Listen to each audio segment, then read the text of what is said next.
We are live. Welcome to Drink Up Saturday morning. It is the 11th of October. Robert Kogan, welcome. We call him Cost of Goods. Welcome to the show. We very Cost much of goods appreciate sold. It's always cost of, cost of goods sold. cost of goods sold. So we'll get. Yeah. I'm sure we'll get in that today. I know we have a whole list of stuff that we want to get through. But before we get started, we're going to call it our supporters of the show. So, On the Rocks with Ryan Hellman. Hellman, thank you for sponsoring us, by the way. Didn't even know you were sponsoring us, but you are. Jay Williams, I'm out of water, man.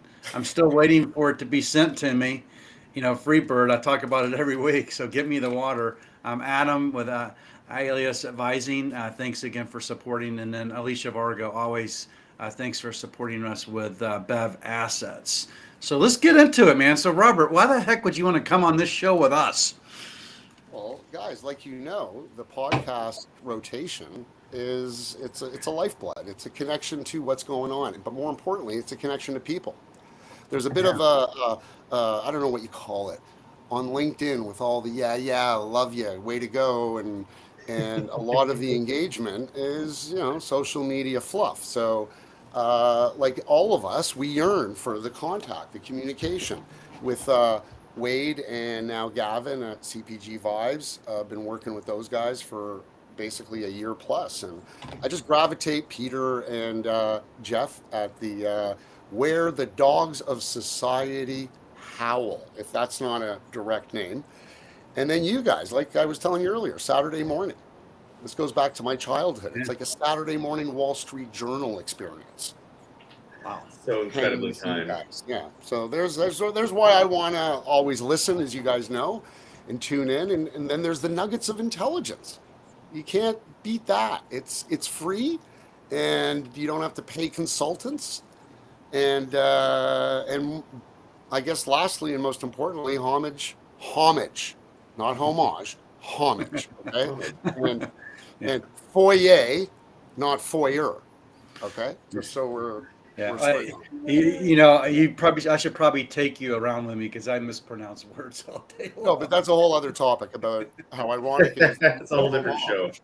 You said homage earlier about Yeah, the different products yeah, out there, and really, I'm going to pay homage to you two because you guys are just approachable, and oh, approachable is my language, and I'm approachable, and it's important to be approachable and be comfortable. So there's the long answer. that's I great. mean, And by the I way, think that's you can already now pop a into our show anytime. So you're alumni. So that link I sent you is always works. If you want to come in and just like come in hot, you're always welcome to. By the way, Thanks. if there's a topic that you're like passionate about, just like come on in. We're like, oh, we got a surprise guest. We would love to have some pop-ins. I've told a few of our alumni that you always can pop in here live with us, which we appreciate. We also appreciate everybody joining us in the chat. So, so Adam, I'm gonna let you take this one a little bit today because you actually, I don't know if you nicknamed Robert or Robert nicknamed himself Cost of Goods, but let's get into, and Robert has a whole list of stuff. So I was trying to follow this morning the list we got to get into. So I want to make sure we do that. We got to get in the list because it's like what? How does Canada work? And aren't we shut down? We're not shipping anything to Canada. Aren't we at war with Canada or something? Or Canada at war with us?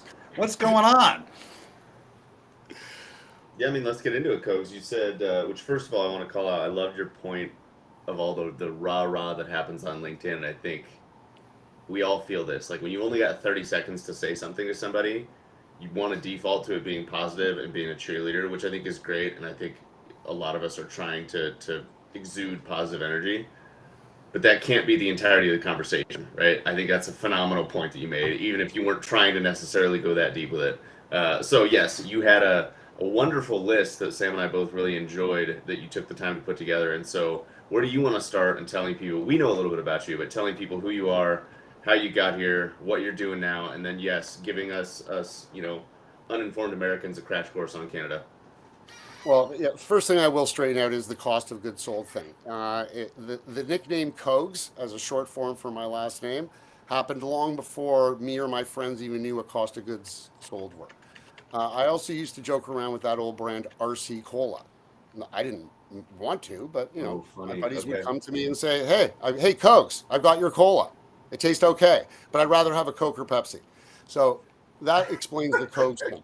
And how can a sassy guy who's played a million innings of baseball, because in baseball you got to yap, not say cost of goods sold? Doesn't that mean 60-80% of every sale comes to me? Isn't I haven't been getting all the checks, but every income statement I look at, my name's right there. And I don't know. I thought I was going to be getting all that 60, 80, 90%. But anyway, to start off with the list that you guys are referring to, I thought it was an opportunity with some extra time. Usually there's a 5-minute segment I join in, and nobody really knows. How did this happen? Why is Robert in this business? Robert doesn't really fit this business. What's going on here? And I guess the bullet point story to explain that, covering like maybe, I don't know, a good 35 years, is real estate centric and big real estate. Not because I did big real estate. My late father did the biggest real estate. And when I say the biggest, literally the biggest in Canada, Canadian history, record-breaking deals and all that stuff. So I'm the fourth of 4 kids. So I was sort of slotted in as the gopher boy, get things done, find this, take care of these VIPs, do this, do that.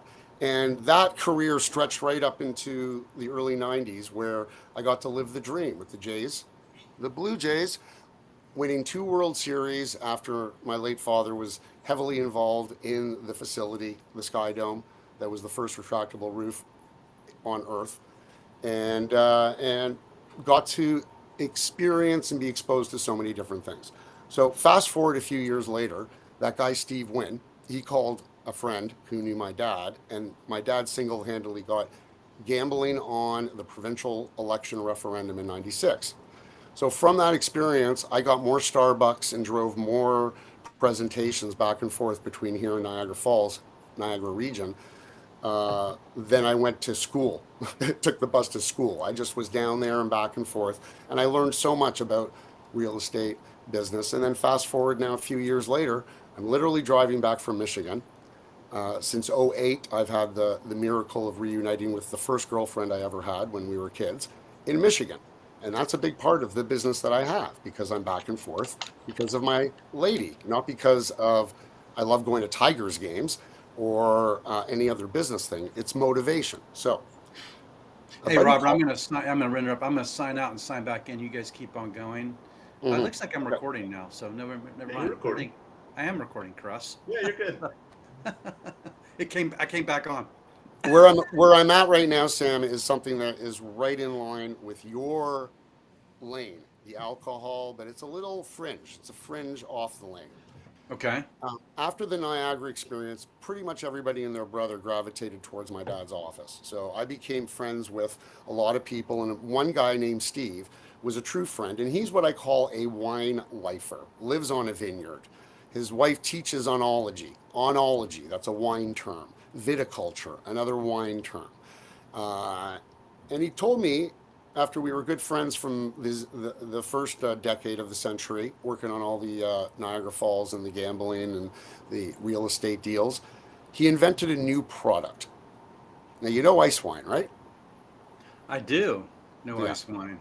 I Do don't. you know that the #1 region in the world for ice wine is Niagara region, due to the fact that it's got reliable annual production? Unlike the other parts of the world that do have ice wine, it's not guaranteed that every year there'll be frozen grapes to create legit ice wine. Province of Ontario. Global warming's real, by the way. Yeah. And the province of Ontario treats ice wine like the province of Champagne in France and Modena in Italy treats their trademarks and their intellectual property for that. So ice wine can only be, the grapes have to be frozen for 3 days minimum at -7 degrees Celsius.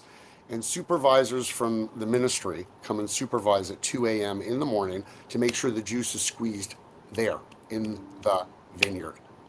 That's the way it has to be. So my buddy noticed a little stickiness on the spigot, and he invented ice syrup. So moron over here gets into the food business with a product that is new and invented, doesn't even have an HS code. An HS code is applied to every product for import and export. So what does SH stand for? HS, harmonized sales. How many cells? Okay. I think. I'm not even sure. All I know is it took a year to get an HS code, and it was hilarious. The hoops we had to jump through. So I'm down at a trade show in Miami, and across the aisle is a brand called Blossom Water. So I broke my rule again, flower extracts, and I started working on Blossom Water. My boss partner said, as far as ice syrup is concerned, it takes 6 months to use a bottle. Go sell something that gets consumed in an hour. A drink. So RTD, here I am. So Blossom Water became my minor leagues, my single A, my double A, and then triple A, and then finally I got it listed with La Prairie Foods. And ran into something that we all ran into, the catch-22. Hey, distributor, take my brand. How many stores do you have? Oh, I got 3. I got a friend and a friend of a friend and my sister's husband's daughter at her ice cream shop. That's what Say, Robert, I'm going to come in hot here for a minute. Let's step back just a couple seconds because I'm into Blossom Water. You're down in Miami. You're doing this HS thing. Let's just step back and talk about you just a little bit here. Like, okay, so you're this person that sits in Toronto, or are you in Michigan? I'm confused. 8-9 days in Toronto, get in the car, 4 or 5 days in Michigan. It's been going on 15 years. So you're in between these two places, and you bring, and you help move product into Canada. Is that a true statement? Yes, and around the U.S. and from Canada to the U.S. as well, and Right, around the world into Canada and the U.S. too. So you're a global guy, does importing, exporting, and you work with food and beverages. Is that a true statement? All right. So let's go to your list. What is the number one item on your list that you want to talk about? I would say, going down is basically the progression. What I was just yapping about. I almost got to close the circle on that, Sam. With I'm sorry. I apologize. No problem. I got a circle here, by the way. I see that. Peace and love to everyone in the world. Anyway, closing the circle on that, it landed me in this spot, which answers your question of like what I do. How do we clarify this ambiguity of products going back and forth? Okay. And what I realized is I went to cash and carry because I was bringing in La Croix sparkling water. Cash and carries are where independent stores gravitate to. They do not have GFS, Gordon Food Services. So can you explain to everybody what a cash and carry is? I think I know what it is, but do you want to tell everybody what a cash and carry is? I don't, so please. Cash and carry is a big secret out there. They are open market. Retailers go there and get their dollies like it's Costco, and they load up all the stuff they need for their little stores. Yeah. So big stores show up there too. Yeah. Go ahead. So in the U.S., you have Jetros, which is a big chain of cash and carries. Oh, okay. I've seen them. I didn't know what they were, but I've seen them. That's what they are. Okay, There's cash and carry in spirits, by the way, in the alcohol business as well in California. Matter of fact, St. Gabriel, I can't remember what he calls, but Nick is his dad founded it like in the 70s, and he was explaining to me they have a big cash and carry business. So all the small stores that like Southern and Breakthrough and R&DC will not service, they actually go get from the cash and carry. And it's a very thriving business. So they sell everything from Tito's to Jack Daniels. It's pretty amazing. So, and I don't mean to derail us. I'm going to learn a shitload on this episode. From a brand perspective, if I'm, RTD canned product A, and I'm selling to a cash and carry who's then going to have product available for an end retailer to come get, the price model for a cash and carry is the same as a distributor. Like I'm selling it to them at the wholesale price. So cash and carry actually buys from the distributor, not from the manufacturer, at least in California. So it's another link in the chain. The cash and carry is a distributor in the cost model, but they only make 10% because they got to. They have to buy from the distributor, the supplier. The supplier has to suck it up and get a lower margin to give the cash and carry that room. Sure. To put their 10% on it, That's so stores can come by and buy it wholesale. Yeah. Interesting. Okay. Think about Class B in Texas, by the way. Everybody familiar with Class B? So in the state of Texas, an on-premise restaurant cannot buy from the distributor. They have to buy from a Class B licensee like Specs. So in all intents and purposes, they are a cash and carry, and they only make like 25 cents to $2 a bottle that they sell. Interesting.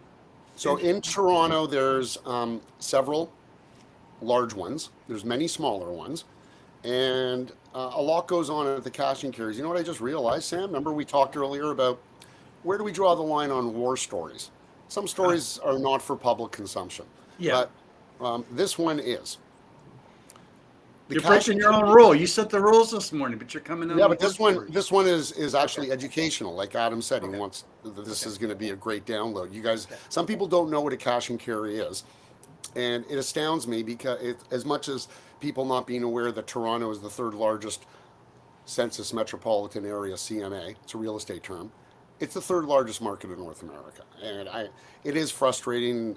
It's so frustrating that Third, say that again. What is the third largest? Toronto, the third largest market in North America. Holy cow. Okay. Mhm. yeah. So anyway, but this war story is absolutely hilarious. It's movie worthy. Maybe not a theater release, but the cash and carry world in Toronto has a special wrinkle to it. It's the import export. So I only knew what a cash and carry was because I got discount cigarettes from a buddy whose office was across the street from one. That's all I knew. Then, as I was struggling with that La Croix brand, I realized cash and carry. Maybe I should go see those guys at this one over at Lawrence and Dufferin in Toronto. And I did. So, when I looked in the cash and carry, I saw all of the US product, no bilingual labeling, which is what you see in Loblaws, Metro, Sobeys, Shoppers Drug Mart, all of our Kroger, CVS type chains.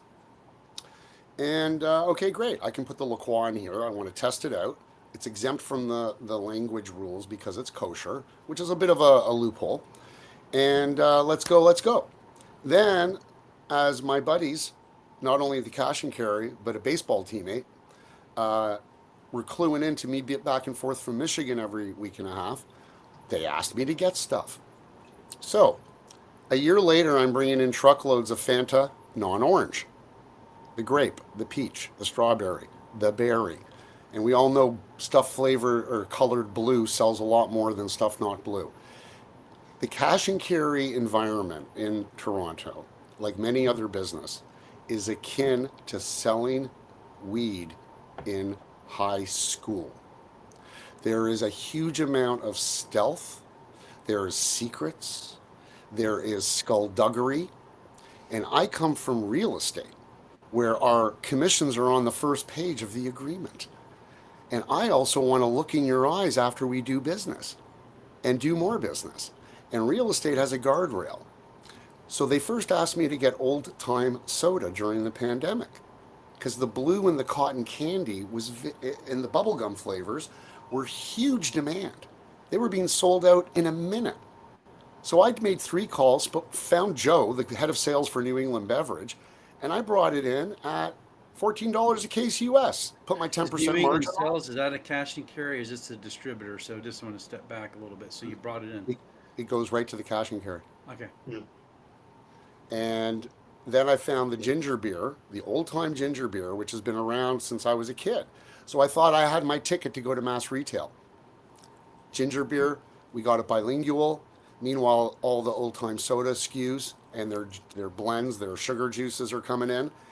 And everything's starting to grow with me being asked to bring in stuff from the US. So what's going on with this English only? No French English. And it's all over the place. So I got faced with this question. If I don't bring in the US product, someone else is. So as things progressed, this cash and carry, I call it like prison yard, high school style. You're selling weed at this point. Well, it's basically when the guy who's 6'7" asked me to get Mike and Ike soda, which is licensed to 8 counties in Jersey and Pennsylvania through a craft soda manufacturer. He literally, in the loading dock area while we were having a smoke, leaned in with his phone and said, I need you to get this. Just like that. I call the company up, the truckloads show up, but then what happens is, like high school Is that weed. the New England company that you called? Or No, that's New England Beverage. They're a pretty Yeah, big okay. company. This Okay. one is A Treat. They have their own brand out of Pennsylvania, Okay. and they also do 2 flavors of Mike and Ike soda. So Mike and Ike soda, typical coveted product for the exotic world, even though it's just cherry and strawberry soda, but it's got Mike and Ike on it. So there's a great example of everything there. Now, ironically or surprisingly or not, the owners of the cash and carry were in a fight. One of them asked me to go get U.S. product, and next thing you know, I'm bringing in about 15 trucks a month. Into the cash and carry? But no, not the cash and carry, because my name's Billy, not Silly. So if I brought the 15 trucks a month to the cash and carry, there'd be distributors who I'm messing with. Just like we try to get a product in the store, our buyers at the store say, well, to get you in, we got to get somebody out. So I have a buddy who I knew was importing and selling to the cash and carries. So I took what I call the step back and became the importer for my buddy Gary. Gary sells to the cash and carries. Ah, so you're using your network to find the path, because it's this huge secret, because you're in the prison yard trying to sell weed and you don't know who has the weed yet. So you've identified it through your I know who sells the weed, Sam. Gary sells the truckloads of Fanta Berry and Peach and all that stuff. But you couldn't get to the cash and carry without him? Oh yeah, I did. I was in the cash and carry bombing La Croix. I'm just trying to piece it together, Robert. Yeah, so the Billy Not Silly expression is I'm not stupid, and I'm not going to go and try to disrupt a flow in business, especially in an unregulated, synonymous with selling weed in high school. I don't want to go piss off the big dealer just because I stumbled upon a source. So I'm going to provide that source of truckloads of vanilla Coke, Fanta Berry, all this stuff. And I'm as confused. I was as confused as you guys are trying to figure this out. But with Canada, we're different because we have that border. So it just led to me hustling and getting these grocery stores. I came up with, I got like 15 in Michigan. So I can turn the key and get a brand into 15 stores in Michigan and then qualify. I gotta come in again, and please come in, Adam, too, because I know you're thinking. But just I'm gonna. So this whole process you described, this product bringing the product in, right? The whole thing you described. It's funny, my wife is yelling at me right now. I'm like trying to ask a question, which is live shows, right? How long did that take to actually, meet, the folks that you were bringing in across the border to actually that transaction? Was this like really quick, or is it several months, a couple weeks? Like, how long did that take? Pretty much the same day that I get asked. That's brilliant. So or the next day. All right. I want to jump back on something you said, because it's been 7 years since I tried to get anything into Canada. Well, you can get it done in one day if you call Robert. Right now, yeah. Cogs, you said something about the French English, the language laws, brands being exempt from it if they were kosher. Can you say more about that? Because I've never heard that before, but that is fascinating information. Let me try to cover the other 7 questions that would follow in the conversation, okay? Sure. There is a group of people like me that show up at trade shows or U.S. brands and say, give me a pallet, let's get it in and get it into the independents before we start spending money. There's another group of bullshitters, and they're not their fault. It's their job. Sure. Their job is to go to the same suppliers and say, oh no, Robert was here and he wants you to send a pallet. Oh no, if you're not French English, you're subject to being reported, which is anonymous reporting. And there's no police force that goes and looks for non-compliant, because health risk is really the issue. So when I bring stuff in, there's a food import license. It's called an SFC, Safe Food for Canadian Import License. And now I'm thinking about what you said, Sam, in the introduction, and this is a great segue into answering some of that stuff and what I brought in. I did my first shipment, full smuggler. Then the next one, I get my Safe Food for Canadian license. When I bring that in, it comes through Canada Border Services Agency, which is integrated with FDA. Your question, What happens if there's a recall for one of those brands that Vincenzo's orders 2 cases of oyster crackers? I get notified by LaPerry, FDA, and CFIA right away. Mhm. We're integrated. We got like Wow. satellite scanners on everything. But ironically, the only time language comes into play is when a jealous, envious competitor Mhm. or somebody feeling like they're importing this brand and putting the French English on it, and some asshole like me is meeting demand and bringing in a SKU that's not here. It's health risk assessed by me, and it comes in through CBSA, Mhm. and the CFIA only jumps in if somebody does an anonymous report, which is absolutely hilarious. We're not going to get into some of those war stories because they involve brands that are worth Right. billions of dollars, and we're just going to skip over that and stay on point with the brutal truth that when Restoration Hardware, you know, the store, Mhm. Mm-hmm. they have more restaurants now, but at the time they had Chicago, Palm Beach, and Toronto. And they had to have the same consistency in the menu. H. Foreman and Sons is the official supplier to Buckingham Palace of smoked salmon in England. The nephew in Chicago asked me to get some smoked salmon up to Restoration Hardware. As usual, I did it once. Smuggled $800 worth in the back of my truck.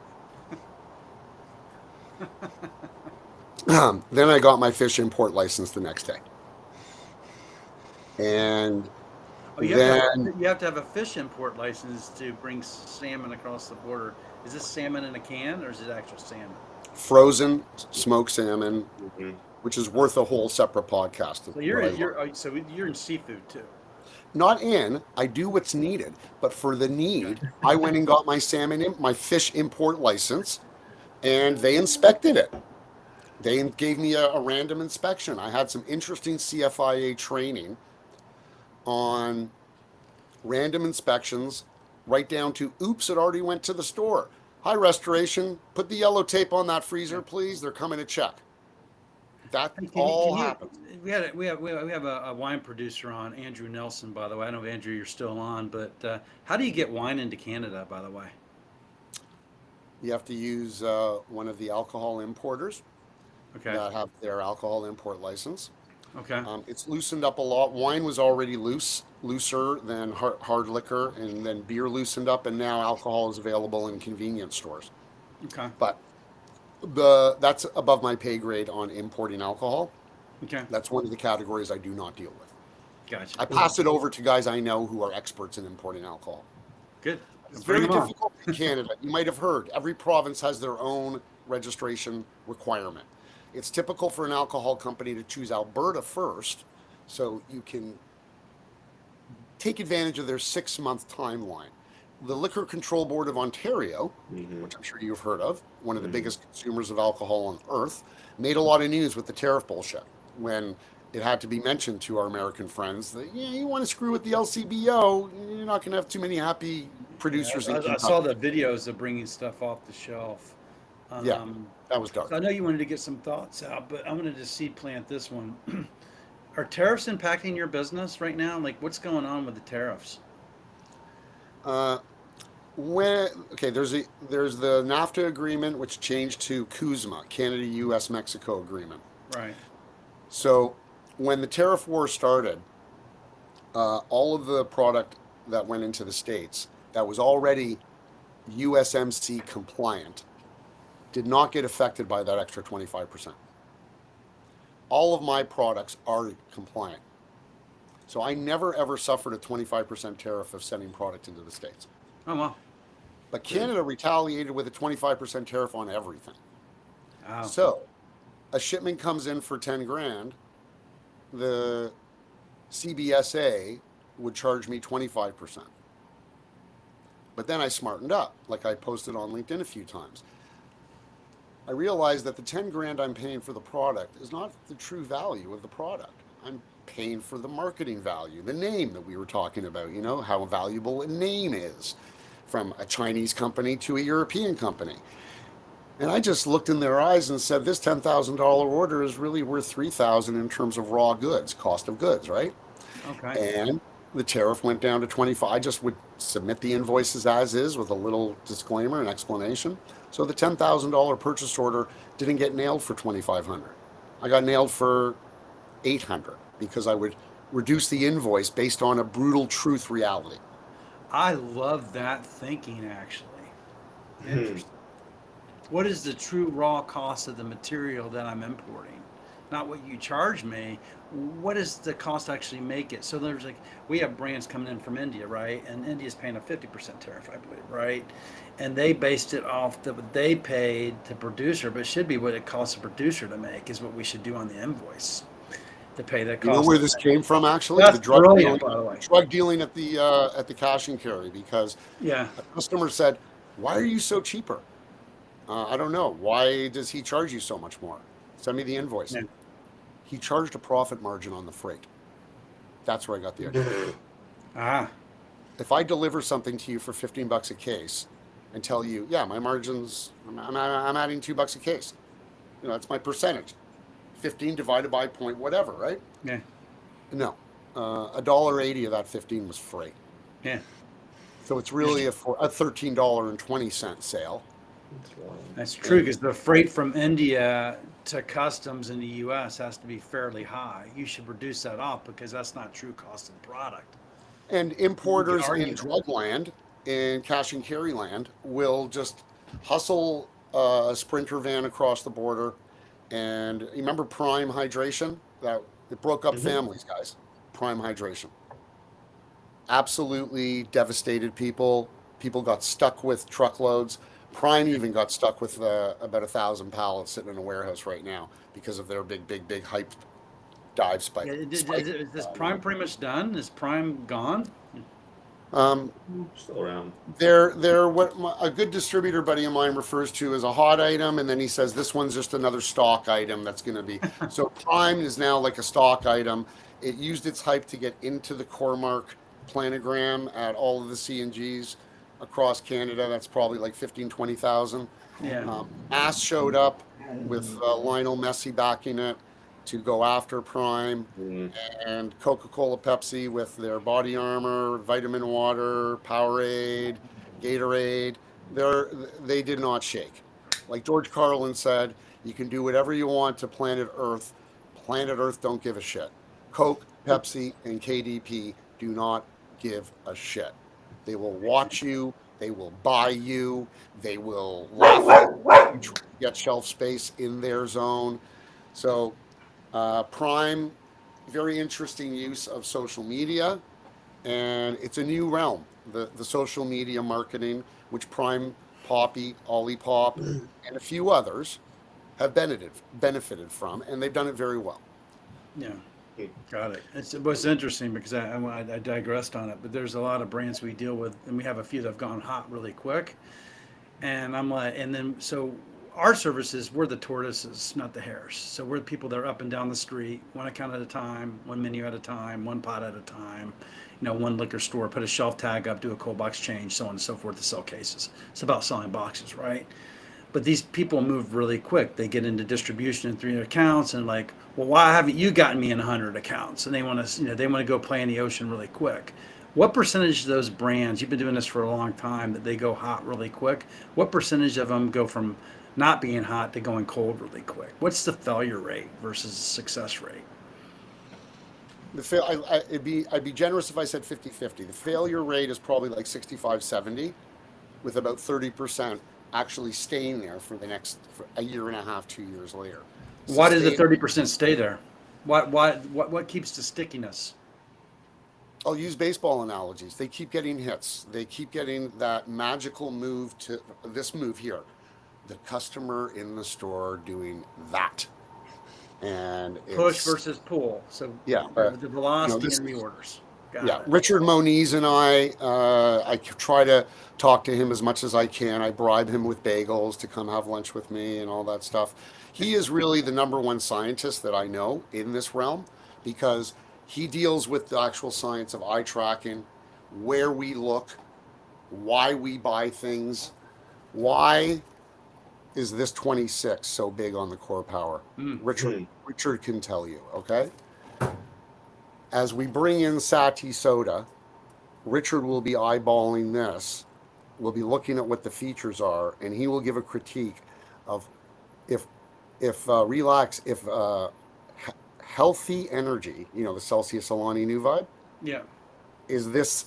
He will then analyze why and where it's being conveyed, and make suggestions as we do. So that creates the pool based on where your eye's going to move. You're like, if you're walking that Yes. competitive shelf, it can pull from. I'm sorry I digress, but I was just It's curious. okay. I went off a little bit from the answer to the question. More like, you know, when you were asking me about the 30% that stay. Yeah. I don't know. It's there are so many examples because there's a lot of artificial out there. So without getting into any personal stories, let's take Ollie Poppy for example. Yeah. We have brands that have exploded based on what I believe is bought social media engagement. LinkedIn, So- you can boost on LinkedIn now, by the way. There's a boost button on LinkedIn. You can boost your post. But go ahead. Well, So that's bought social bought media art. engagement. It's a little artificial. Sometimes we should buy things, but But it's not real. That you're saying is, oh, there's millions of people that like me, but it's truly not true. okay. Now let me go before I start making criticism. I want to go to one of these lines on my notepad at the bottom, which is very indicative of how we all should be. Me no speak English. Me bring box. Somebody want more box. I bring more box. That's all we can do. Yeah. And if you're making the box and it doesn't sell, don't look at me. There's got to be marketing. There's got to be support. Are you giving me shippers to put in the stores? Are you forcing me to fight for shelf space? Are you going to do a Facebook thing? Are you going to give me 100 cases to go donate to an event? And hire You the sound like team? our conversations we have every week. I'm like how many pods can you say, hey, look, I can get it into the distribution. I can get the distributor to put it on the shelf. From there, it's up to you. Mm-hmm. And I think that was appropriate. I sort of forgot where the question was, where we were at. Oh yeah, the 30% that stayed How do up. you keep the people, so the stickiness, how do you keep the people that go hot, but most like Prime? I mean, I remember they were hotter and hot. Now they're cold. Like, how do Yeah, you can't keep sell it going, the momentum? It's not me. It's the organic demand for the product. Every product can get a bit of a bump, and it's artificial. Sustainability and repeat buyers will dictate whether you keep getting reordered. Got it. Well, I talk to founders all the time, and we were talking to this group out of Tennessee to remain nameless. Great couple guys, found a nice whiskey. Our partner Morgan Salzman for the introduction. By the way, Morgan, calling you out if you catch this episode. But anyway, I asked them, I said, how long have you been around? 2 years. I said, how many accounts do you have? They said 15. I said, 15? Tell me about those 15 accounts. They said, have they been reordering? Yes, they have. What is the velocity in those accounts? And they told me the velocity. And what I admired about them is they didn't try to go a mile wide and an inch deep. They're focused on their customers and they're managing what they have. And I actually think that creates stickiness. And a brand that we always talk about, and Adam, if you ever want to come on from Carbless, that's an example where he did it right. He built one community at a time, one restaurant at a time, one influencer at a time, how he built his brand. He started in Wisconsin. Now he's like as big as, he's going right after, the big guys. I mean, I think he is the big guy. That Definitely reminds one of me. them.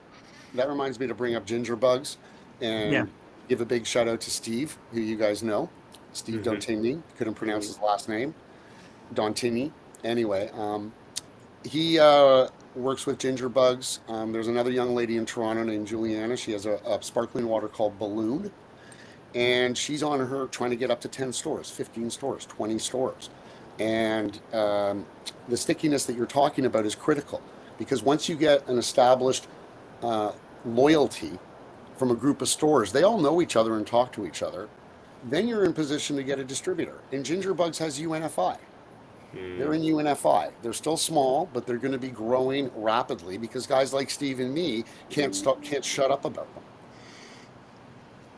You want to do this is a good thing since we will be running out of time soon. I wanted to show you guys what it's like for someone to receive a powerful energy box. Please, I would love for us to do show and tell.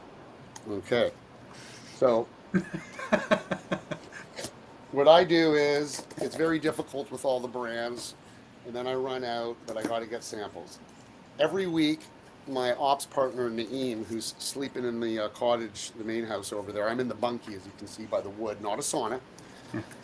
He makes up about 50 of these a week, and I grab them and make sure that I can hand them out wherever I can. So here's the first one. I love this one. It is not cotton candy. It's not, okay?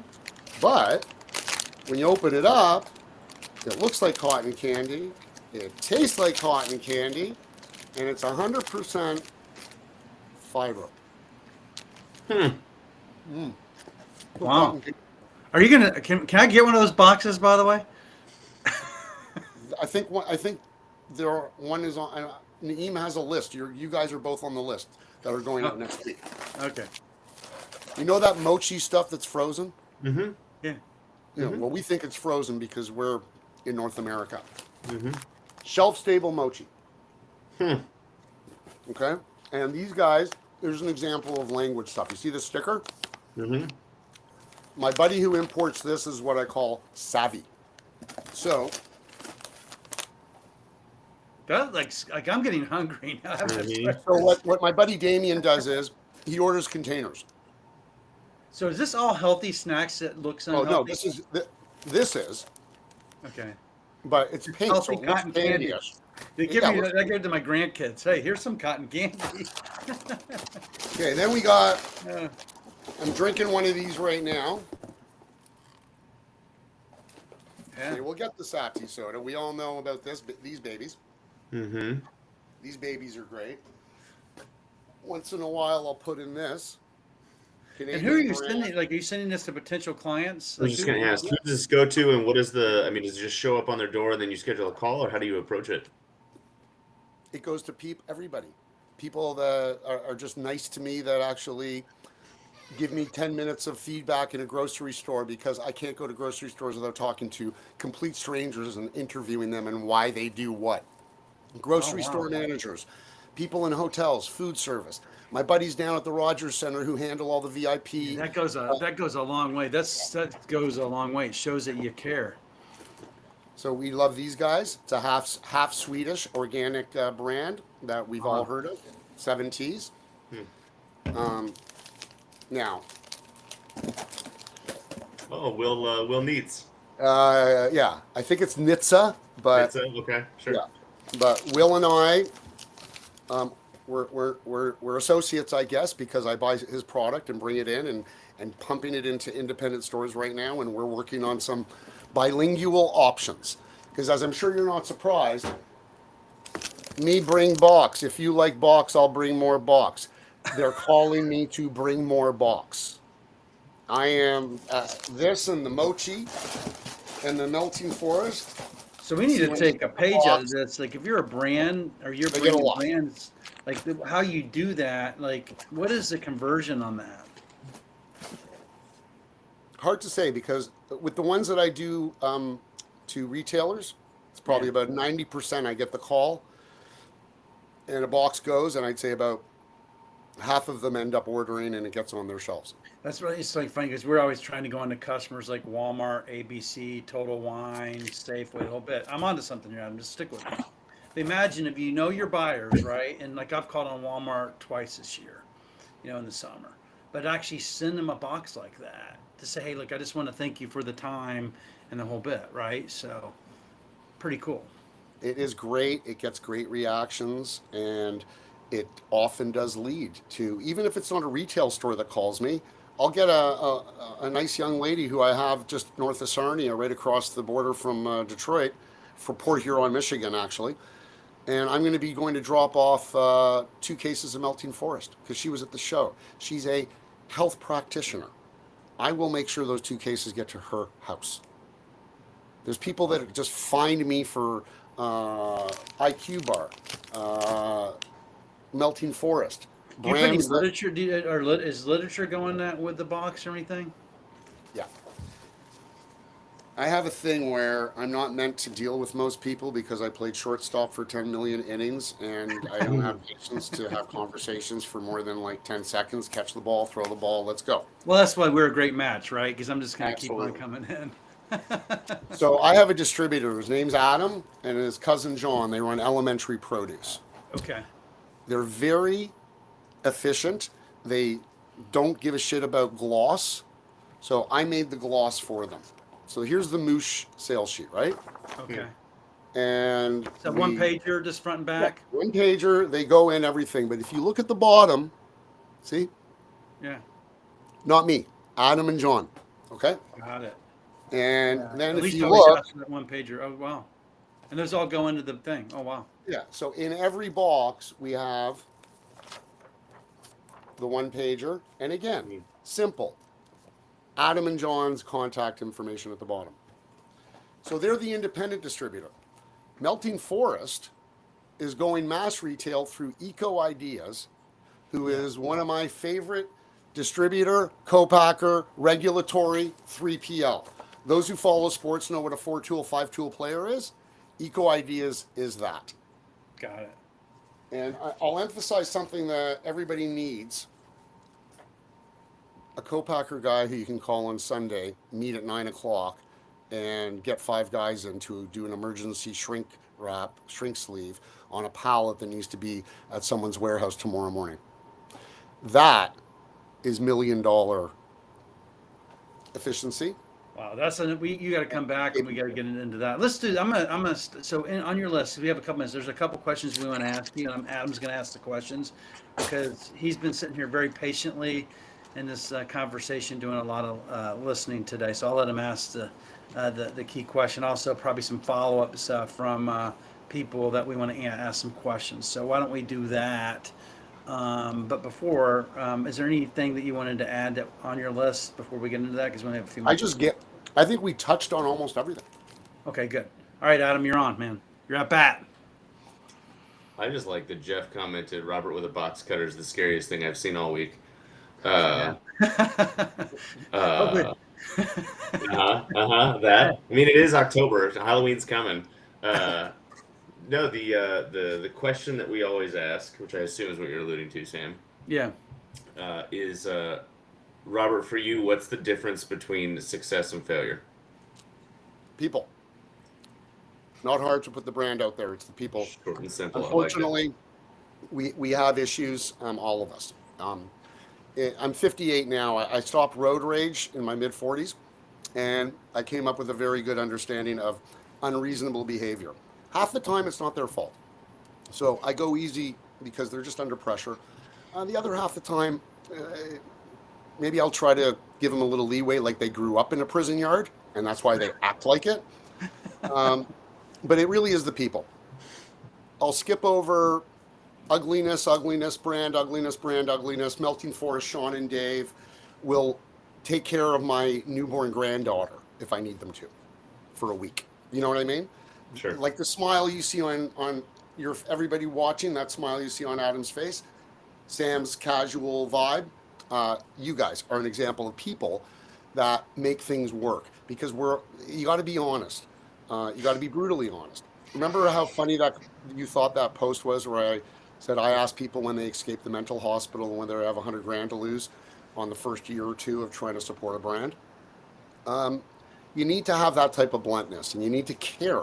Care is important, and team. Be on the team together. I have one brand I'm about to just tell this week. Dude, you haven't returned the call for 3 weeks. Yeah. Bye. Love you. Yeah. See you later, but good luck. So That's a people- really important point is communication in terms of both ways, right, with your suppliers. And we've learned a hard lesson on ourselves to be transparent that we didn't do a good job of communicating. So I think communication is like answer the phone when we call or, give us some type of sign that you're alive and you're interested. Absolutely. So, I have a big issue with that. I hope that answers the question of what the key is, Adam. Obviously, the brand's got to be good. Obviously, there's got to be some intelligence. And there's got to be some money, too. And I've got a little bit of money to put in as well. And I want to see that the brand's going to be putting in some money and be there to swing the bat. Yeah. Yeah, I mean, I think, I know Ryan Halliman's, he's driving somewhere with the family this weekend. I think he's going to DC. Uh, or maybe it's, I don't know.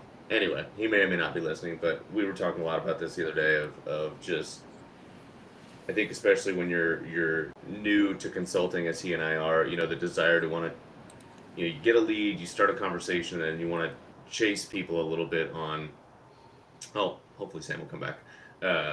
You want to chase people a little bit on like, oh, this is an opportunity. Like, I want to make sure I close this business. I want to make sure I start this new partnership.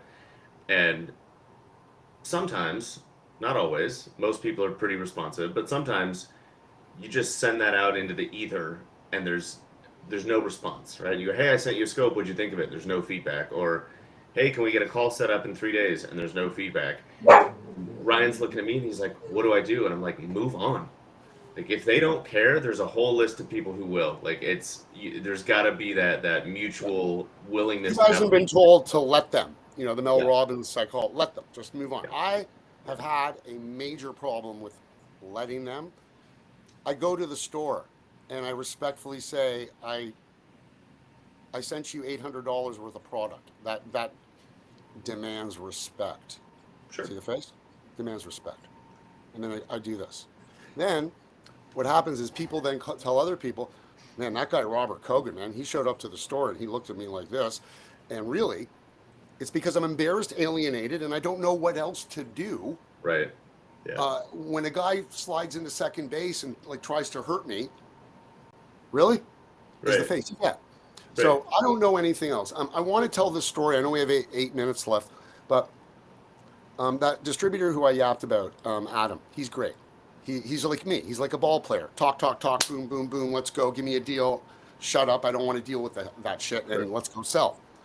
So he had a booth at the CHFA show, Melting Forest on the end, Eco Ideas over there. I want to be at every booth at the end of the show, but I can't. So I'm walking from aisle 700 to 21. Adam and John come down the aisle. Adam says, they want it all. Who? Fiesta Farms. Shh. A great grocery store in Toronto. One off, 60, 70 years of tradition. But they don't want you there at the store. Adam, I don't go to Fiesta Farms other than having to pick up a check that they refused to pay me one time for 6 months. Or to tell them about a recall of something else because I knew about it because I was at Eco Ideas that day. So what are you talking about? Well, yeah, they came to the booth. They want everything. But don't go to the store. Oh, I don't want to go to the store. Maria, second generation owner, she yelled at me. I give her leeway. She's a second generation Italian owner of a grocery store. And I'm a guy who played shortstop and was grown up as a spoiled Jewish kid going to a private school. So we're not going to mix. And I told her the way she spoke to me is only allowed for my sister, my girlfriend, and my mom. Didn't yell at her, but I told her, like maybe that's yelling at her, but that's that. And he says, just don't go to the store.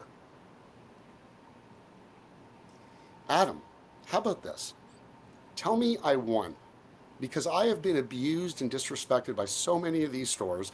And when you walk away, you slam the door and you think one day you'll need me. Why don't you just say, Robert, you won? They want every damn product of yours that is in my booth. And then I turned my head and his cousin was right in my face and he says, just don't go to the store. And that is, I want to name my movie, Just Don't Go to the Store. And I think it illustrates so much. Sure. Because there's a lot of stores that will tell you, oh yeah, Robert, yeah. But the truth is, Beth went and got Kerrygold butter at Costco in Michigan for some of their important customers, and I smuggled it. I'm dropping it off at 8 o'clock at night. And Sure. one of their staff says, sorry, we're not receiving now. So you guys know me well enough to know what I said to that guy while there was butter in my car. I'm not taking it into a fridge and coming back tomorrow. So Right. there's a few little tidbits about the whole relationship that is needed. And back to that question about your question about, loyalty, people. So all of this stuff that's working is because of good people. And now it's finally working. And like guys say, it takes 10 years to get somewhere in this business. It's been a hard 10 years, but I think the fruit is now going to start falling from the trees. Wow.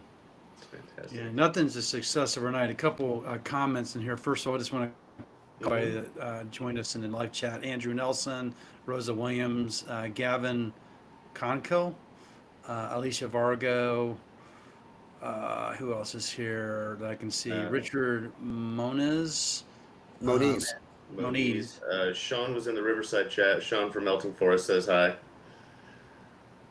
Let's see who else. Carrie, not sure on last names in the Riverside chat. Carrie Brianna, one of the two is here. Yeah, we've got a lot of good Any questions from everybody? I know there was a statement from Rosa. Rosa, I love what she said this morning. She goes, brands are not successful overnight. Some of these brands assume since they come back to market, it's going to blow up. It's not. To me, brands not enough support and way too much pressure. Margins are thinner than ever. Everyone is fighting for the same place. Thought that's pretty powerful. Mm-hmm. Everybody thinks that, well, I have the greatest formula. My brand is like, well, you said earlier, Robert, is what are you doing to support it? Like, what is your social media? What is how many tastings you're going to do in the market? How many samples do you have available? What are you doing to activate your brand? Because I can get it on the shelf, but I can't get it moved off the shelf. That's up to you. Well, I want to kind of this question comes up because of the box of goodies that you shared. Like, it's not a world I live in, but it's something I'm going to think about.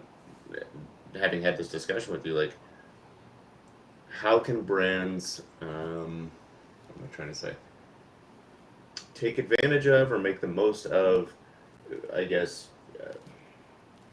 like shared impact, right? So, like, for example, if and don't get me wrong, like Will and the IQ Bar, I mean, I see those guys everywhere. I assume they're doing very well on their own. If you were sending people out just boxes of IQ Bar, they'd be like, this stuff's still amazing, right? But I have to also assume if you're sending boxes out of like IQ Bar and it's not cotton candy, and like there's a the sum is greater than the parts, right? Of like, oh my God, everything in this box is amazing. Does that make sense? Mm-hmm. And so, like, how, I don't know, maybe there's an answer to it, maybe there's not, but just it's got me thinking on like, how can new brands, again, I work a lot in beverage, but how can they find if they're the beverage brand in Pennsylvania, like, how do they partner with the granola bar startup that's also in Pennsylvania to say, well, let's send our stuff together to a few places because then maybe we get a combined lift. You know what I mean? I love how you just extrapolated that from the I'm trying to preach that all the time. There's team. Yeah. You are so much stronger with a team. Yeah. I got IQ Bar playing first base because they do everything, and he can go play outfield too and catch and pitch. That guy will. He does. He is great. He's got IQ Mix, IQ Joe, and the methodical pace. We all are a big fan of IQ Bar because Will. I'll say it out loud. He does not subscribe to the bullshit gloss. He is who he is. And he also puts himself out there with his philosophical willisms that we get to look at every morning and think about and ponder. And but it's just to combine things and be on a team. Will at first base. Jay, another great guy who makes us all feel like we're part of the family and we're all still going to university and in a frat. Exactly.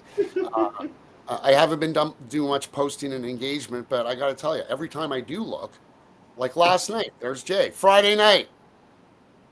What other idiots are here with me? 85 people are posting. It was like it was a attended party on Friday night, except the one in Seattle for that crazy baseball game that went till 2 a.m. Yeah. So I think it's a great team of people. But back to your point about teaming up products with each other.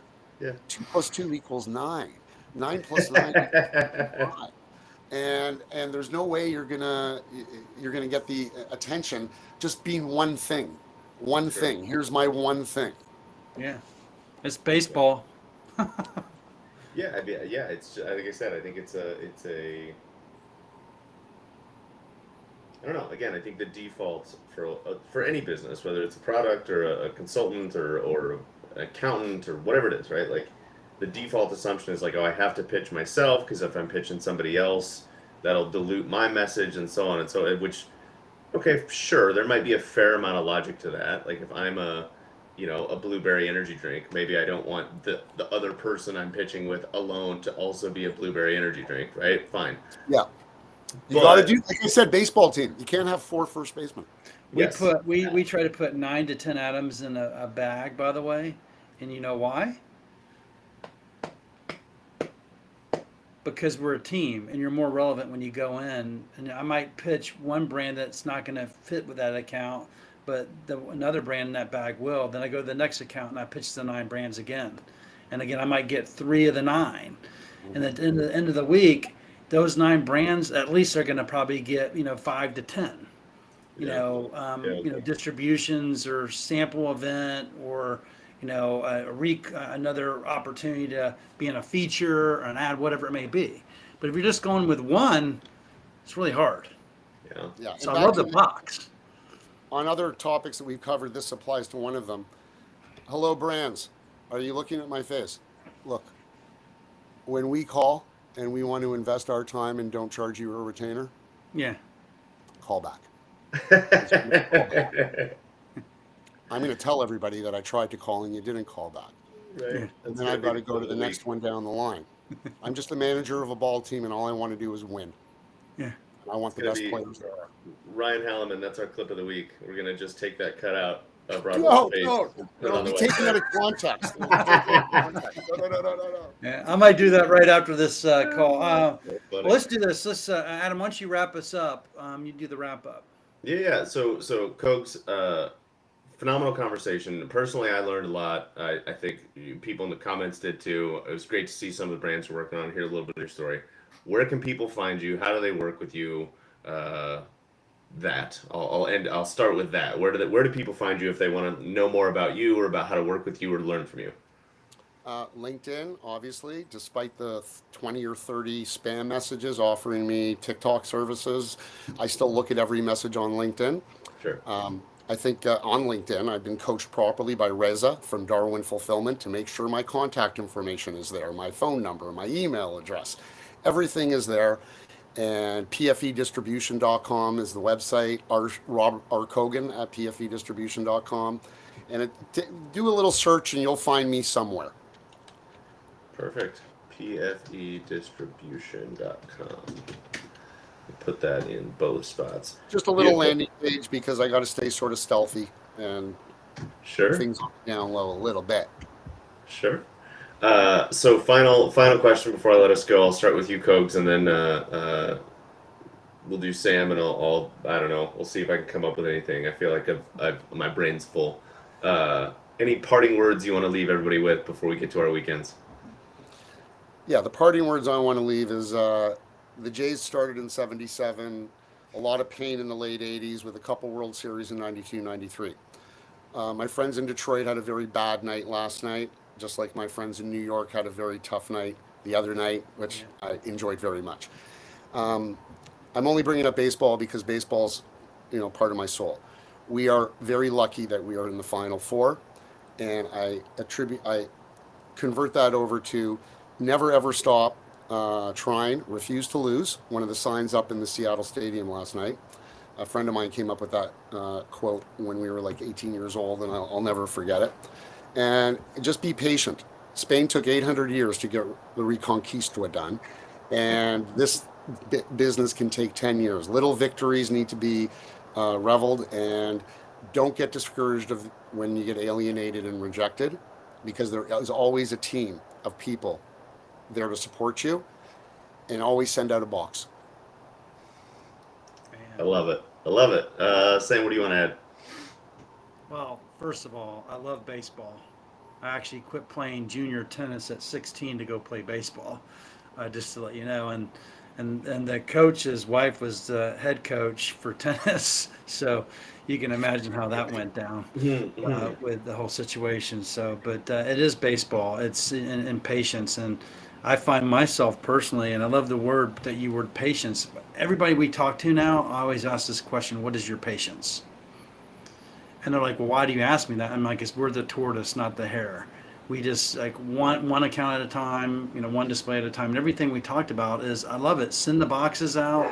Not everybody's gonna reply to them, but really good learning, man. It's so great to have you on this today. And we should probably just get on the phone and talk this week for sure. Absolutely. I'll be at a conference. I haven't been to a conference in a while, but I'm going to MBWA this week, so maybe we'll see some of your friends that you mentioned. I think some of them will be there. So Yes, they will. I'm jealous. That's a good show. Very cool. I mean, I think for me, right, like being the novice, the industry novice at 8 years to the, you gentlemen's longer tenure, I'll put it that way. It's only 2 more. Yeah, right. I think I'll go back to what I said before. It's an interesting exercise to think about, prior to this conversation, if you just said like, hey, it's a team effort, I would have been, yeah, of course it is. Like, you got to have your ops person and your marketing person and your sales person and your so on and your finance and blah, blah, blah. And that's true.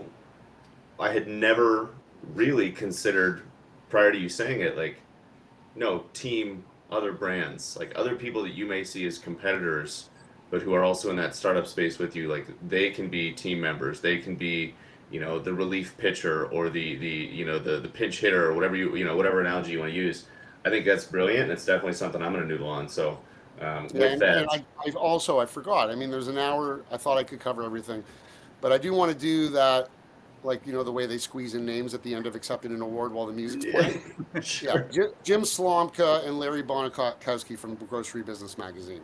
I'm a customer, but what they give back is intelligence, especially Jim Slomka, always there to take a call whenever he's golfing or doing whatever he's doing. Reza Bafanda, a contact of Jim's, Darwin Fulfillment, George Maya, formerly at Longo's, and now is beside me helping take Melting Forest to the world and every brand that I have in my dugout.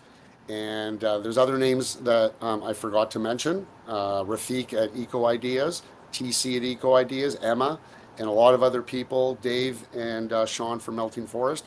And I'll stop there. It's pretty much And I know Dave, so I'll see Dave. He's the MBWA next week, and Sean said he'll be there as well. So I'll look for those guys. We'll take a picture. Actually, I'll just call you when I'm with them. I'll love that. So I will stop there. We're a little over time, but after last night's extra innings, it feels right. Yeah, we're okay. It feels right. All Beautiful. Right. Well, remain on the line, Adam and Robert, and then everybody have a great weekend, and we'll see you next week. Thanks For everybody. tuning in.